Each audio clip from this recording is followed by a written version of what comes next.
This is The Space Shot, episode 170 for October 31st, 2017.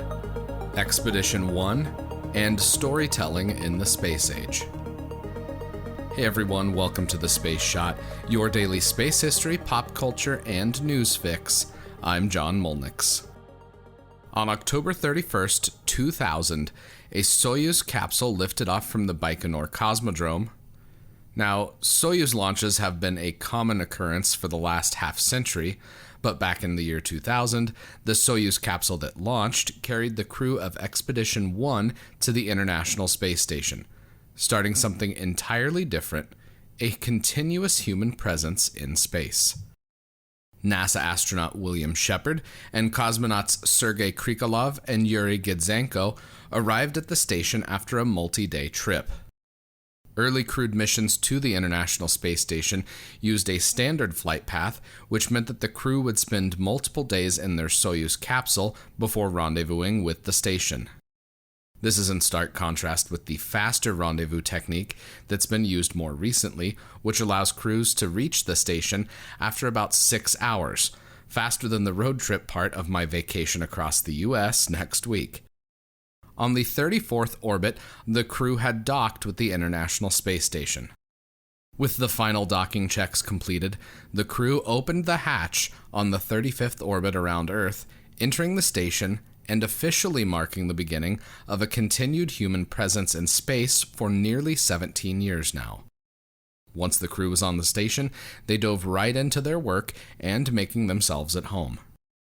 I was reading through some of the log entries from Commander William, or Bill Shepard as he's known, and they provide a unique look into how busy life on the station was during the first few months of operation.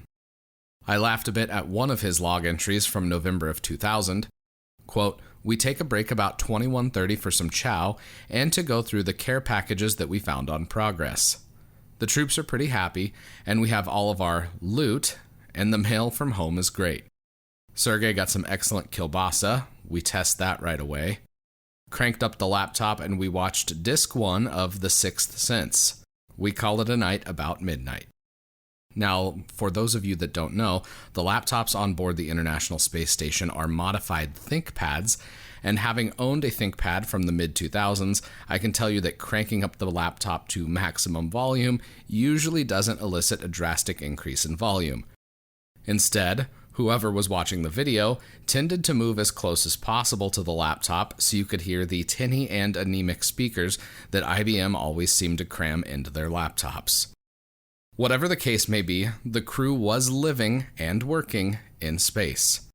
While I was reading through Shepard's logs, I got to thinking about a topic that I'm going to be exploring more in the coming months, and I want to detour today from talking about Expedition 1 and talk about storytelling instead. One of the things that I find interesting about the continued human presence in space is how we, as members of the public and as people in the space community, have interacted with astronauts and cosmonauts.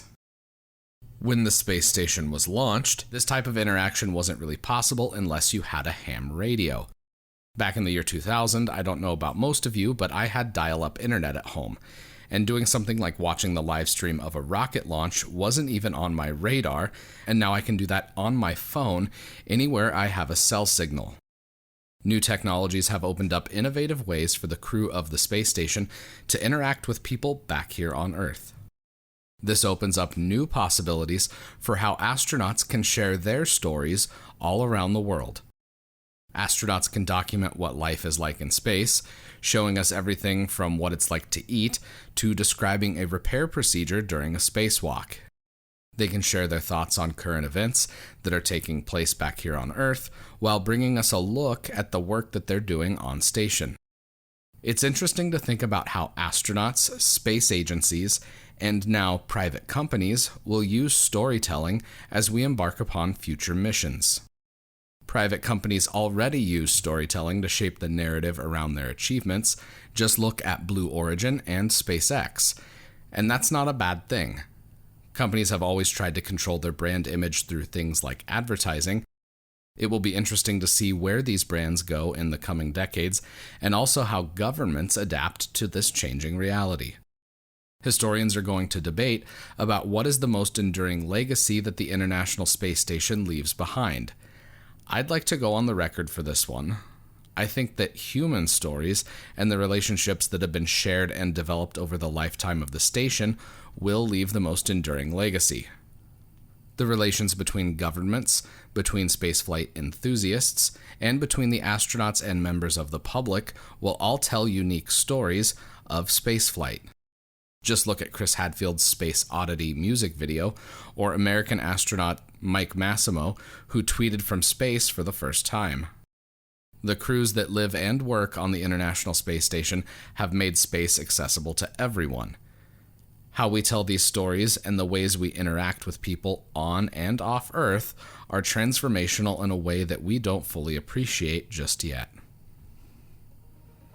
Since you're here, why don't you let me know what you think of the podcast by leaving a review in iTunes?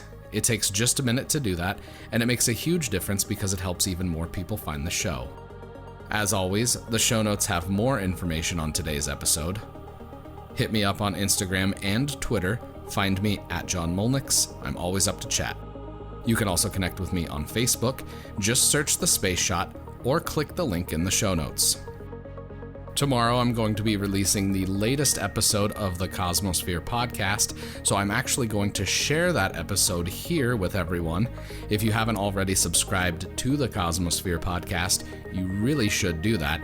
It's a pretty fun project I've been working on, and in the coming months, we're going to have even more stories about space history and the work that the Cosmosphere does.